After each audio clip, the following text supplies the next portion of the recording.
Welcome to Minutes with Mango, Life in Motion. I'm your host, Johnny Mango. This is the place where we inquire about lifestyle, culture, and careers. Weekly, we meet with new guests that make a contribution of their insightful stories about their careers and how those careers impact their lifestyle and culture. Hello, everybody. This is Johnny, and welcome to Minutes with Mango. Today we have a guest that I think we're going to find pretty exciting. He has a combination of talents. He's a best-selling fiction and nonfiction author and a serial entrepreneur, and that's what makes him so interesting. He has over 40 years' experience building businesses across travel, technology, and media. And to quote him, he says, "I've lived it, built it, lost it, and rebuilt it." So today we'd like to welcome Wesley Baker. Hello, Wesley. Welcome to Minutes with Mango. Hello, Johnny, and thank you very much. I'm so pleased to be on this podcast, and I've been looking forward to it for many weeks. All right. So, Wesley, we always like to start here with tell us a little bit about who you really are and from your own words.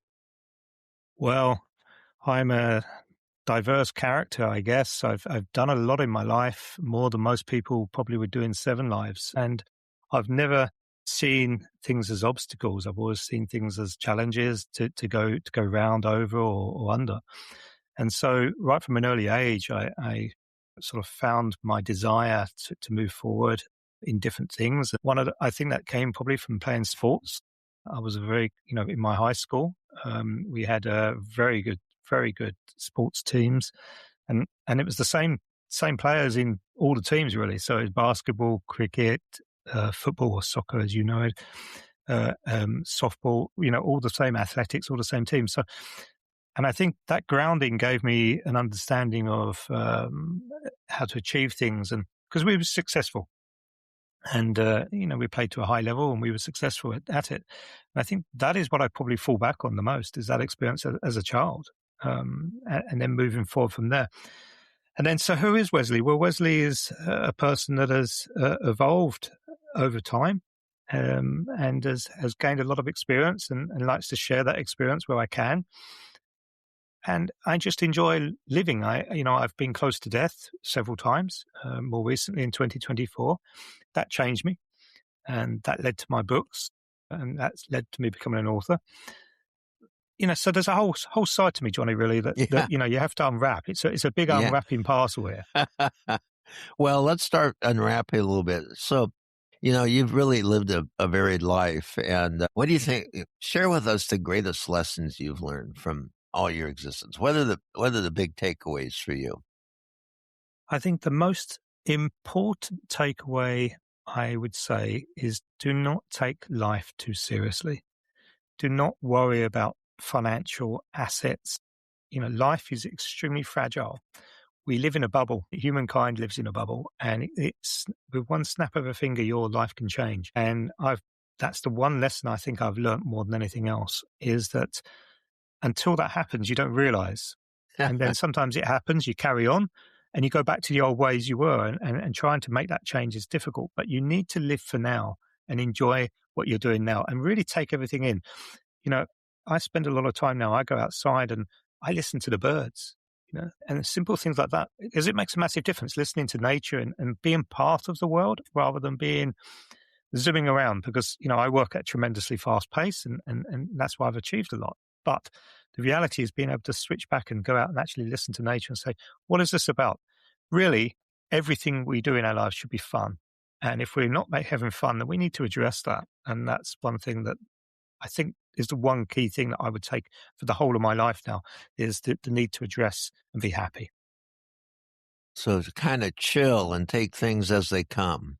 That's what I'm hearing from you. Definitely, because you get too serious about things. I used to be really serious. It's funny. The other day, someone said to me, you were always laughing and joking when you were a young man, and now you became really serious and powerful, I guess. And now I'm more back to my laughing old self again.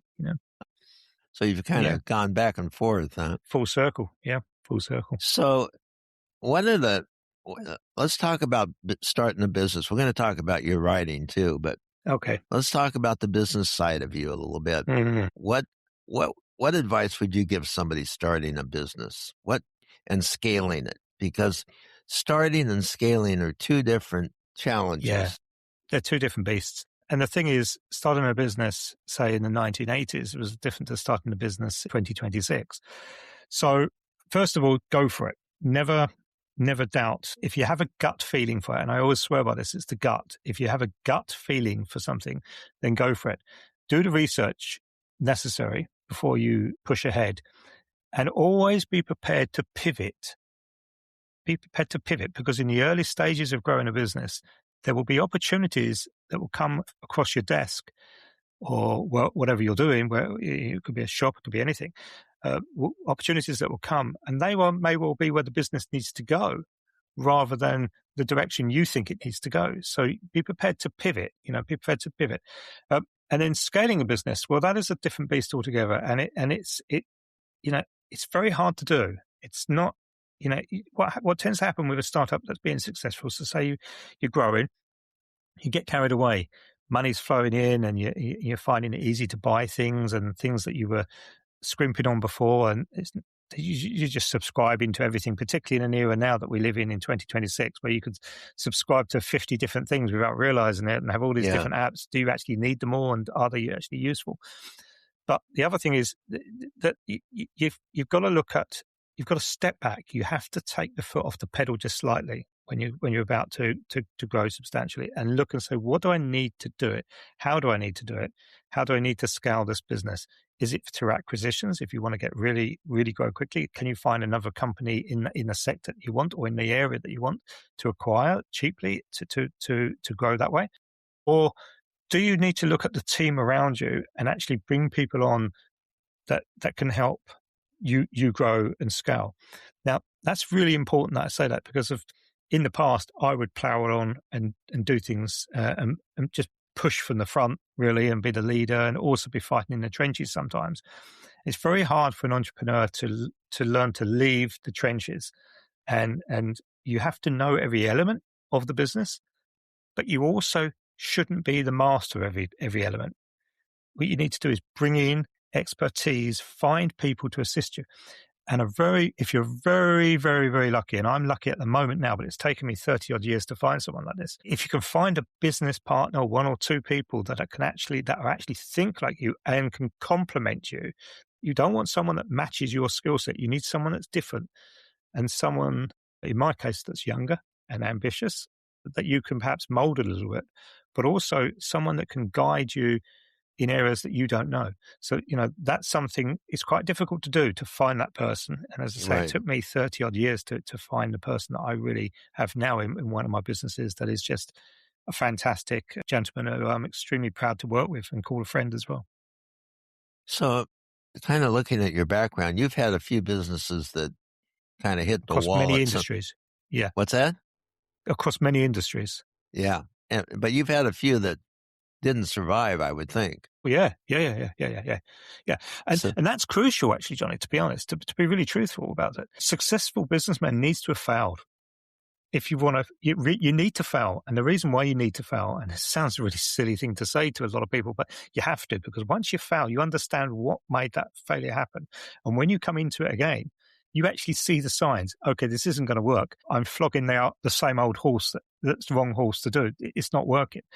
And I've lost, two businesses, three, I guess you could call, because three I walked away from one. But yeah, there's two businesses that I lost, and one of them was very, very successful. I built it up from equivalent of about $10, $20, and it was worth well and truly in the $60 million range. And I didn't lose, and that hurt me more than any other business that I lost, because I built that business and spent a lot of time into it, but I didn't lose it because of me. I lost it because I took advice, and the advice I took was from the banks. And we all know what happened in 2007, 2008, financial crash, and they guided the business and everything else, and we became very cash dependent. So when the financial crash happened, the banks pulled in their overdrafts and everything else, despite we had security and everything else. And eventually I tried to support that myself. So I put all my wealth into everything that I gained from leaving school, pumped into this business to make it survive because I thought we were just going through a bad recession, which I've been through many, many times. But we were practically in a depression and I didn't realize that at the time. And I couldn't support it. And I made an error there. And this is a really good lesson, actually, for your listeners, is when you start a business to drive to be successful and to give you wealth and enjoyment and whatever it is, there's always a wealth element behind it. So you're looking to build a wealth behind you and have that element. I made the mistake, because I was young then, I made the mistake of, in this particular business, of looking at my employees, of which I knew very well. I took all the families out of all the employees for dinners and lunches and trips overseas, retreats and everything. I looked after my staff. But the error that I made was that I decided that instead of walking away from the company with all my wealth and just saying, okay, that company's not going to survive in the current, unless I support it, because the banks had pulled the plug on the cash, and unless I put the cash in, which were millions upon millions, by the way, unless I put the cash in, it won't survive. So I should have just left the company, not as a failed company, but should have just shut the company down in a nice way. So I looked at all my staff and I thought, well, they're never going to find jobs in the current climate. So I pumped all my money in, and I did it for the wrong reason. So I basically was trying to save them. But I tell you, Johnny, when eventually I realized I'd lost the battle, and that was the hardest day. And looking back now, I think probably I could have fought that battle a little bit longer and maybe got through the fight and maybe been successful. I was worn down. I was worn down and exhausted. If I'd have taken 3 weeks away from everything, which I couldn't do, but if I had, and refreshed and recharged, I think I could have saved the business. But I didn't. I decided to liquidate the company and resign and sell the assets of it and everything else. But of course, I laid off all the staff. Well, the sad truth was, within 3 months, every member of the company had employment. But the sad truth is that I was 30 million down. Wow. And I went back to the day I left school. I was poorer than the day I left school. And I looked at myself and I thought, you silly fool, But being able to pick oneself up after that is the crucial thing. And, that was an emotional drain for me, but I picked myself up straight away and said, okay, we can do it again. Yeah, we can do anything. Everything's possible, I've looked at everything in my life. I've gone from space technology to AI to software to home fragrances. There's so much you don't know, Johnny, that you can't find that I've done. My first business was when I was 13 or 14. Yeah, what I see, I mentor small businesses at our local Chamber of Commerce, and yes, some of the things that I see are real undercapitalized stuff and trying to get it to the next level. And very difficult to do that, you see, because, what do you sell? Do you sell it the equity? Do you go down debt financing routes? There are ways to raise money, but it is very difficult. Money is difficult to find. And, I see so many startups out there, so many people with pitch decks, and they're pitching them out there and they're trying to get people to invest or give them money. What they forget is that they're asking for money from people that want to have a return for that. So, if someone gives you $1 million, they want to have 30 million back. Right. That's the way it works. And so, they've got to look at it like that. And I don't think a lot of entrepreneurs think of it in that way. They think that this money's just free, and that these people with all this lots of money, these billionaires and multi-millionaires they're going to give money away because that's what they like to do. They don't. They have a reason for it. Some of them like to enjoy to help other companies expand, and some of them do it for tax reasons. And they're the ones you really want to get, the ones that have got to get rid of money for tax reasons, because if you get them on board, they often don't want anything to do with the company at that point. Yeah. And they'll give you the money and there won't be any questions asked because they've already written the money off. And if they make money from it, then it's beneficial. Yeah, I think you're right. Absolutely. Finding the right investor is really important. And difficult. I've turned down investments, Johnny. I've turned down. What about scaling? I see these small businesses and they try to scale, and what's your advice to a small business that wants to scale up to and expand? Okay, first of all, you need to look at your cash. Okay, what are you scaling for? That's your first question you need to ask yourself. What are you scaling for? Is it because you want to grow this company substantially and you no longer want to be the small business that you are, and that you're looking to expand into different regions? So first of all, you need to look at your cash. Can I do it within my own cash? Is that possible? Right. In most cases, it's not, but is it possible? And then the second thing you need to do is say, okay, then if it's not possible, Where do I go to find that money? And why do I need that money? And this is the real crucial bit, is because people would just pick figures out of the air. You need to look at, when you're scaling, is how am I going to scale this business and what am I trying to achieve with it? So am I trying to achieve market share in that particular region? So if it's, say, for example, in your chamber area, if you were breaking into a different area of the state or another state next door and you wanted to concentrate on being successful in there. So you need to understand what makes your business successful in that state or in that new market you're going into, because there could be different things. There could be different elements. And we're talking broadly here. I mean, obviously, it varies. But that's up to each individual business and how they... It is. Scaling is very difficult, but scaling can be done if it's done methodically. And the best piece of advice I can give to someone is to sit down with a piece of paper and say, what are my objectives? What do I want to achieve?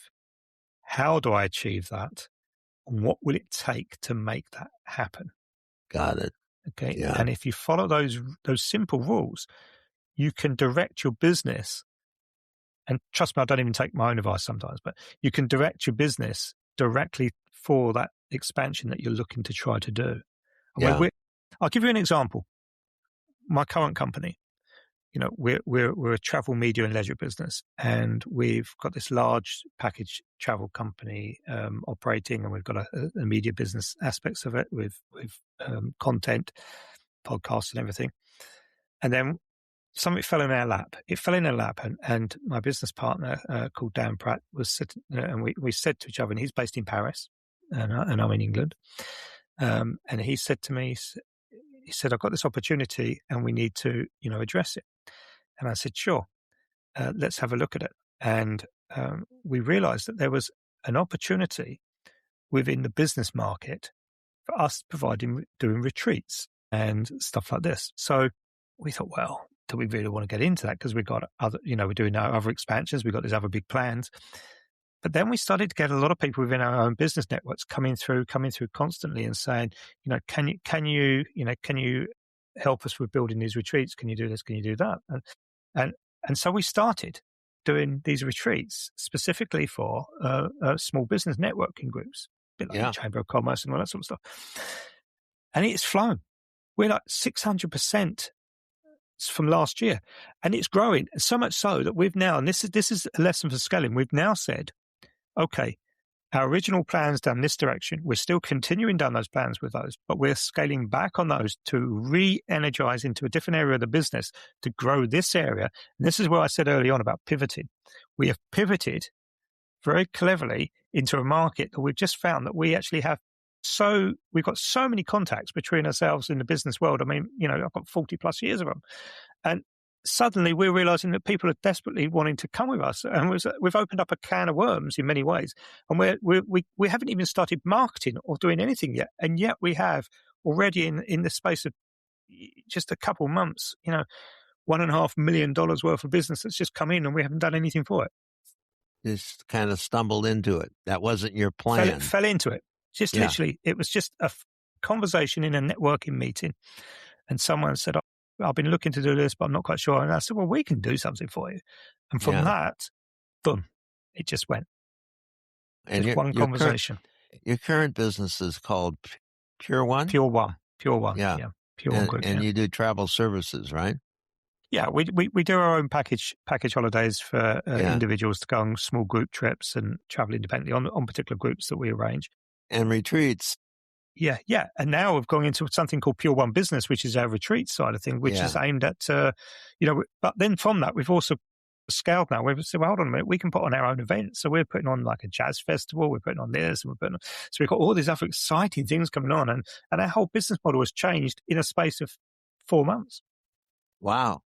Probably from when you were trying to get me on, Johnny, to be honest. No, we've been dealing with this for a couple of months, haven't we, Wesley? Yeah. Between you and me. Anyway, well, let's talk about your writing and your books. Let's shift gears a little bit.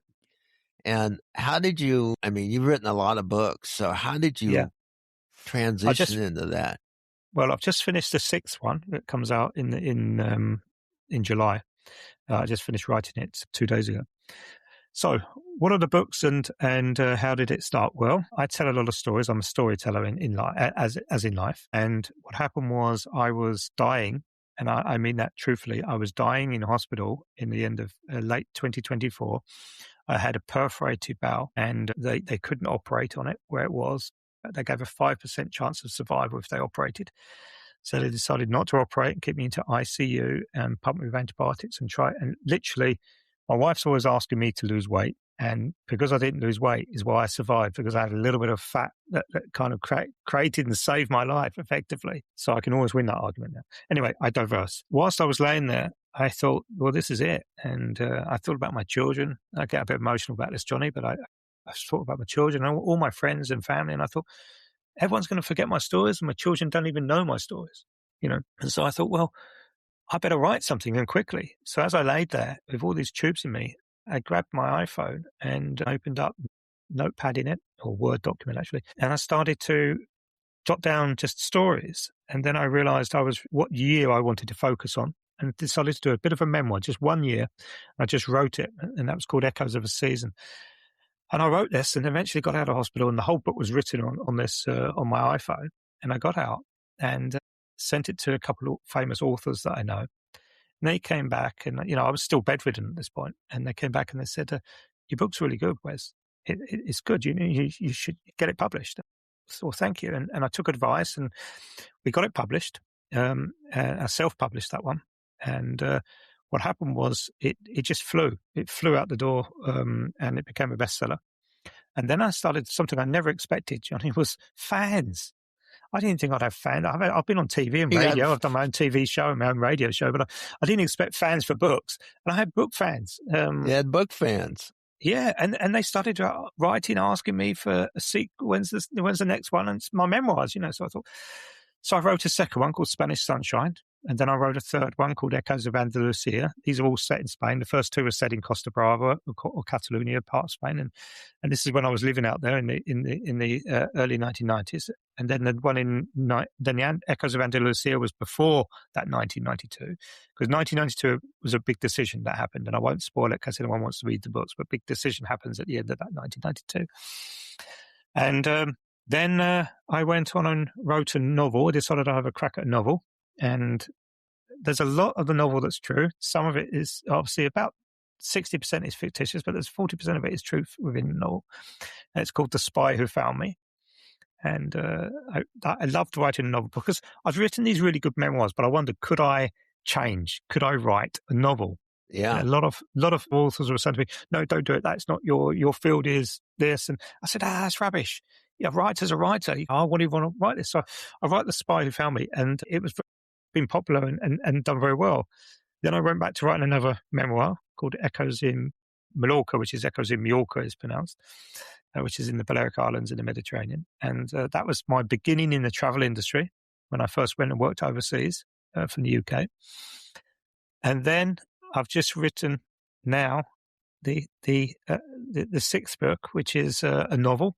And it's a part of a series that's going to be called the Sunshine series. And I won't give you the title yet because it hasn't come out yet. But I just saw the artwork today of the cover, and it's splendid. And it is a novel, and it's a romantic novel. Oh. I realised even my memoirs seem to be romantic novels. I think why the memoirs were successful is because I didn't write them as boring memoirs. I wrote them as they're written really like novels in many ways. And I think that's why I've been able to adapt to novels. And so I have an awful lot of books in me. I want to have 10 out by this time next year. And then I just carry on writing. I found something I really love. But, Johnny, it is another, being an author is a business. It is a business. Yeah. You're constantly marketing yourself. You're constantly talking about it. You're constantly sending stuff. And I sign my books. So not only can you buy them in the local bookshops, you can ask for them to be ordered if they're not stocked, and you can buy them on Amazon and everything else. But I also sell them directly as well, which I sign them. So I sell signed books if people want them. And what's really interesting was that is a business in its own right. And I hadn't actually thought of it like that. So it's taken me by surprise. You don't make a lot of money being an author. You really don't. But it's fun. I really enjoy it. So that's nice. So we've ticked that one off now, Johnny. So you developed your fan base into a business. Yeah, effectively, which is quite funny, and I love it, But some of the fans get quite nasty, but they're saying, "Where's the sequel to The Spy Who Found Me?" I said, "Well, it's going to be written Really? to." Yeah. Oh, yeah. They get quite. I have some really strong, really quite emotional emails come through that were quite like, "Get your finger out and write this, please. I'm waiting." One of them said, I have, you're one of my favorite authors now and all that. And that took me by surprise, being a favorite author, because Sure. there's so many authors out there and some brilliant authors. And I thought, well, how can I be a favorite author? But I am to quite a few people. So I'm chuffed. I kind of regret I never did it before. But then again, I think sometimes you need a change to happen in your life, something that sparks something, and then you ignite something new, don't you? And Yeah. and from this, the hardest thing, Johnny, is, yesterday I was answering some AI questions because, as your listeners probably don't know, but I've been involved with AI very early on. And I had a very successful AI company, one of the UK's first generative AI businesses, actually, before people even knew what AI was. And I was answering someone in a social media group, particularly they were talking about AI and consciousness, and I was answering it exactly what I've experienced and what the public don't know and everything else. What was interesting was someone came back to me and they said, "Well, you should be writing a book about this. You should be writing a book about that." And I hadn't even thought about writing about business stuff because I thought it was boring, So, Yeah. but apparently people now want me to write business books as well. So there we Really? go. Yeah. So maybe I'll change that and start writing some business books in the next year. Yeah. Wow. So how long does it usually take you to write a novel? Because that's, Okay.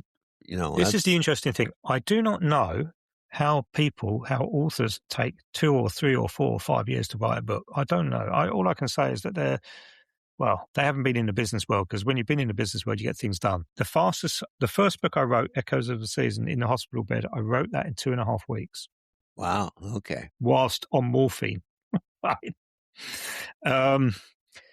It now takes me about somewhere between 2 to 4 weeks. It totally depends on if you get in the zone. I have to be in the zone. And sometimes if I'm too tired, but once I start writing, it flows. And I tell you, the biggest shock for me on the writing front is I get very, very emotional now, extremely emotional. So when I write, I am actually emotional. So there are times when I actually physically cry when I'm writing the words, because of what's happening in that book, or a memory that's been, or something I'm developing or creating, the character I'm creating, and I feel sorry for them. And so maybe that comes out in the writing. Maybe that is why people like it. I don't know. Yeah. It's like maybe it's because I really put myself into the book. It sounds like a stream of consciousness that's coming through. Yes, I think so. In your writing, as you, what's coming out of you is going right onto the paper, as an example. Even though it's going into your computer somewhere, but yeah, indeed. It's funny actually, because I changed computer. I went from I had a bigger HP Omen desktop, and I switched back to an Apple Mini Mac, and the keyboards are different. And I kind of like the old keyboard I had, because I had a really old clunky one, like an old typewriter, and now it's all soft and gentle, and it's kind of quite weird when I'm writing. So it's been a different experience for me. I kind of like the old fashioned crunchy. So. What advice would you offer to somebody who's thinking about being a writer, who's thinking about doing that? What advice would you give somebody? Okay. First of all, stop thinking about it. Get on with it. That's the first thing. But the true reality of the experience, I would say, is this. Writing a book is not easy. I made it sound easy, what I just said, but it's not easy. So you need to accept the fact that it's going to be a difficult journey that you go upon. But once you're on the journey and you get past those first couple chapters, you are flowing. So you have to push through. Map out what your book's going to be about. And it doesn't matter if only 2 people read it. As long as one person likes it out of those 2 people, then you've achieved what you set out to do. So when I wrote my first book, I just wanted my children to read it and to learn something. I didn't expect everyone else to enjoy it. The reality of a brand new author is take your time, sit down, write about what you feel passionate about, or if it's a novel, write about a passionate subject, but make sure you map it out correctly. Don't go and buy all the software to write a book. You don't need it. As long as you've got a word processor, you can create it. And if you need advice about how to publish it, if you're going to go through a publisher, and you get a publisher, it will take you 18 to 24 months from the day you finish the book to get it published. If Really? you're going to go self-published, you can do it pretty quick. Best thing is, if you just want to have ebooks, you can just do them on Amazon and have them as KDP ebooks, Kindle books, which are easy. Or when I started, I had hardback, paperback, and ebooks. I now only have paperback and ebooks. The first two had hardbacks, but then I stopped doing it because they don't sell that well, and there's a little bit more money involved when you're generating the hardback. But the thing is, you need to plan it out as what you intend to sell it. And if you want to sell it worldwide or in every single bookstores, then you need to go through distributors, something like Ingram Sparks and everything. Yeah. Is one of the main distributors. But you can have it on Amazon. Now, if you're going to have it outside of Amazon as well, then you need to buy some ISBN numbers. So I would suggest you buy, you can either buy one or buy a pack of 10, and they become your numbers, and you use those both with Amazon and with Ingram Sparks. Yeah. I suggest you take your time to build your marketing page for the particular book that you create. Make sure you get a beautiful cover design. You don't have to pay thousands of dollars to have a beautiful cover design. Go to Fiverr and find someone on there that's got a good reference. Yeah. And look and see if they can help you. But have an idea, and then use AI a little bit, perhaps ChatGPT, etc., to help you guide you as to the dimensions of the book, and make sure you look at Amazon KDP, which is, I will say this, Amazon have a very good system for setting up the books and everything else. It's quite straightforward. It does help you, and you can learn a lot. So I would say, don't be scared. The writing's the easier bit. The hardest bit is all the publishing aspects of it. But then realize that you are creating a business. You're not writing just a book. Even if you're just writing a story about your life, and that's still a business that you're creating. So you are creating a business. And so you have to think of it as a business, the same as any other business that's out there running. So you have to think about, okay, well, how much money am I spending here? How long will it take me to get that money back? What price do I sell the books at? Because even the selling of the price of the book is a difference to what your revenue earn, between the 70 and 30 and 60 and 40 and all this sort of stuff. Yeah. That's all to do with the size of the book as well. So there's so many elements you need to take in. I could go on forever about this, but for someone starting out for the first time, map out what you want to do and stop thinking about it. Just get on a computer and start writing. Then go back and look at what you've done and said, okay, this is rubbish or this is good. Interesting. And I say this truthfully, do not keep on re-editing your work. Just write it all first. Go back and make errors. And don't be scared to create a PDF and pump it into AI and ask AI exactly what they think of it. The AI systems have read billions of books now. They will be able to give you a rank. I mean, the other day he gave me a rank on my current book before I did edits and everything. Gave me a rank of 7.5 out of 10. I said, that's not good enough. Where have I gone wrong? And it's so where you need to add a little bit. So I went back and changed one of the chapters and improved it and came back and said, I'll give you 9.5 out of 10. I said, that's good enough. I don't have that. Really? But yeah, because, but it found something that I wasn't seeing.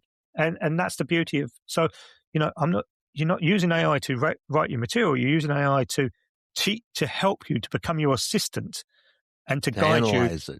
Analyze it and say, okay, this could be a market seller. This is what's wrong with it. And you're missing something. There's not enough there for it. And that's interesting, interesting. So how do you, I'm just curious, how do you submit a whole book to AI? I mean, just create a PDF. You create a PDF and just upload a PDF. Just so upload a PDF and it'll go through it and analyze it for you. Yeah. You ask it specific questions, so you don't just upload it and say, "Oh, tell me about this." You ask it specific questions. Say, "Okay, look, I'm trying to. This book is aimed at this audience. This is the storyline. Have I achieved what I'm trying to achieve? I'm trying to be this. Does it do that? It's part of a series. Does it come through?" So you write a good detailed thing for the AI to look at it. And I stick it in the AI, and then it just comes back and says, yeah, you've achieved it, or this. And then it rated it afterwards, as the experience and every different element of it for me, which is what I asked it to do. And then it allowed me then to go back and revisit it and say, okay, what's wrong and what needs to change? And then I changed it. So in the old-fashioned days without the AI, that would have gone to a publisher, it would have gone to proofreaders and everything else. They would have come back with their... Yeah, and it would have taken 6 months to a year, to get that. And you can effectively do it in a couple of days. And that's something else, actually, I must add, is find a few proofreaders initially, that once you've finished your book, you send it to them.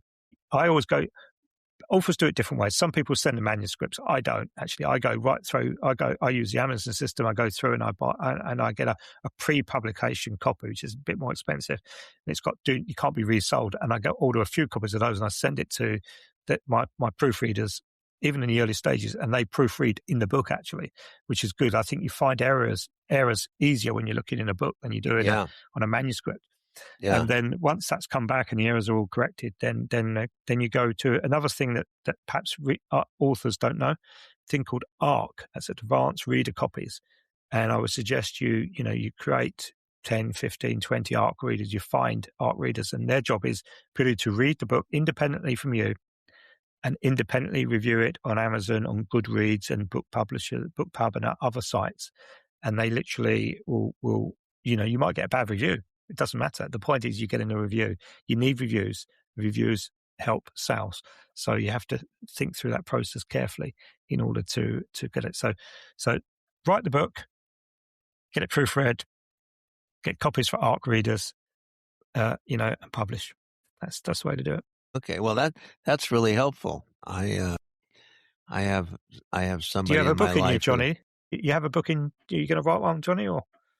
No, not me. I'm not. I don't see myself as a writer. Although my kids gave me a gift a couple of years ago. Now I forget the name of it, but it was every week I had to write a story about my life, a chapter. Yes. So 52 chapters, and I didn't tell them everything, but I told them a lot. But that could well turn into a book. You've done the hard work. You just got to convert it into a book. Yeah, I know. Yeah, I did. I guess, but it's pretty personal, that stuff. But that's the hardest thing. When I put mine out on it, I didn't realize until it's actually published, and I thought, oh my God, I've just told everyone about my life. And someone came up to me and said, "Are you all right, Casanova?" And I said, "Am I?" And I realized it may come across wrong in the book, but I just told the stories as they were. And I guess to some people, I might have seemed like I was a Casanova when I was living in Spain as a young man. I wasn't. That's just the life I had. It was, tour guides, experience a lot of things out there. Well, before we wrap up, Wesley, tell us a little bit give us some advice on surfing, because I know you're a big surfer. Are you still surfing? Yeah, 50 years. Can you believe it? I've done it for 50 years decades. of surfing. I started at the age of 5, and I can't remember much about it. Apparently, I stood up on my first time at the age of 5. So surfing for me has been a grounding, and the reason why it sits here as a grounding is because of it. It enables me to paddle out to paddle out in the waves, and I could be myself. There's no talk of work. There's nothing. And the surfing community is a very funny community. It is made up of everyone. It is really just, there's such a mix, and the surfer will always talk to another surfer because they know the feeling. And when you paddle out into the lineup, you give a nod. Sometimes you have a chat with people, and they become lifelong friends. And I've been surfing for 50 years, and I love it. And it forms a big part of my life. I have 18 boards, surfboards. It's called a quiver. Got a quiver of 18 boards, all different sizes for different things. Yeah. And I prefer to be a longboard and a Malibu style of surfing now. I've been like that for the last 20, 30 years, to be honest. I like to cruise. I like to cruise a wave like a pelican goes up and down a wave. I like to go up and down a wave and enjoy it. I don't live in a very famous surfing zone. We have very weak waves where I live, and it comes down the North Sea of England, and you've got the English Channel that comes up, and it comes to a point, and we do get surf, but we have weak surf. And which enables us, that means we can surf everywhere, literally everywhere, because we've learned to catch the weakest waves you can ever imagine and enjoy them. So, I can surf on a river, I can surf on a lake, I can surf everywhere now, Really? And I'm I'm always looking, my wife, my family always notice, whenever we're traveling anywhere, wherever, I'm always looking. I'll tell you a funny story, just a quick story. Yeah. When I worked for the world's largest travel company as a young man in their product department, and we were looking at, I used to have slides in those days because you didn't have, everything wasn't digital and everything. So we had slides, and I used to have little eyepiece, and I'd look at the slides before they went in the brochures. And I used to go through all the slides coming from all the photographers around all the beaches of the Mediterranean and around the Caribbean. And all I wasn't looking at the hotels. I was looking to see if there was any waves in that spot. so I could go surfing there. I used to do it all the time. I had this notepad by me. Would write. One of my fellow colleagues came up to me one day and said, "What do you write in that book?" I said, "Surf beaches. I've seen a wave. There must be surf there." And so I had this whole list of all these destinations. So there you go. I have to tell you, I grew up in Southern California many years ago, and I spent many a day around the North Beaches, around Malibu and Zuma and all those up in there. And some of those waves kicked my ass. I want to tell you. Have you surfed recently, or is it? No, I haven't surfed in 50 years. Yeah, well, when I was a teenager, you'd still get it. You could go down and I'm telling you now, you could go down and grab a longboard, and you could paddle out, Johnny, and you might have a bit of trouble the first wave, but after that, I'm pretty sure you would just right back. Huh? It comes. It's like cycling. Like riding a bike for the first time. Once you've done it, you'll always do it. And the thing is, you're a surfer, so you know the feeling, but there is no feeling like it when you catch the energy of the universe in a wave. Yeah, and that is what it is. The energy of the universe, and you're riding down a wave, and it's phenomenal. And you just think, my God, this is amazing. The energy there is just phenomenal, and you're on top of it, and you're riding it. And I love that. So I love that tremendously. So that's the beauty of surfing. Surfing, to me, has always guided me. I've even got a fin on my desk here now that's been painted all different colors. So. Well, I have my son. He has friends that have a boat that creates a wake too. They surf on the wake in the lake. Yeah. Great. Fantastic experience. Yeah, fantastic. Yeah, it's a beautiful sport, and it's growing all the time, and I love it. Yeah, I'll always love it. Wesley, I really appreciate you taking time to share with us today, both business and writing. You really covered two major topics, and even though they're kind of interrelated, but I'm happy for you that you got a fan base. Good for you. It's funny, isn't it? I still can't get over that. It's hilarious. Anyway, well, thanks again for sharing and coming on, and I'm glad we're finally able to get this done today. Yeah, thank you, Johnny. It's been a real true pleasure. So much I haven't told you. I'm sure. And my dreams and everything else. We haven't even scraped the surface. Well, maybe we'll come back. We'll come back and do it again sometime. I do. I want to leave your listeners with a little saying that I always use myself, and it comes from Catalonia in Spain. And it's a wise man says what a wise man does, but a wise man does what a wise man says. And try working that one out. Yeah. And stick by it. And it's an interesting bit of wisdom. Well, Wesley, thank you so much. And have a wonderful day. I hope you go surfing this afternoon. Thank you. Take care. You have been listening to Minutes with Mango, Life in Motion. Subscribe to hear a new and unique guest each week as they comment on their life's journey and share experiences with lifestyle, culture, and career. You can always find us at minuteswithmango.com.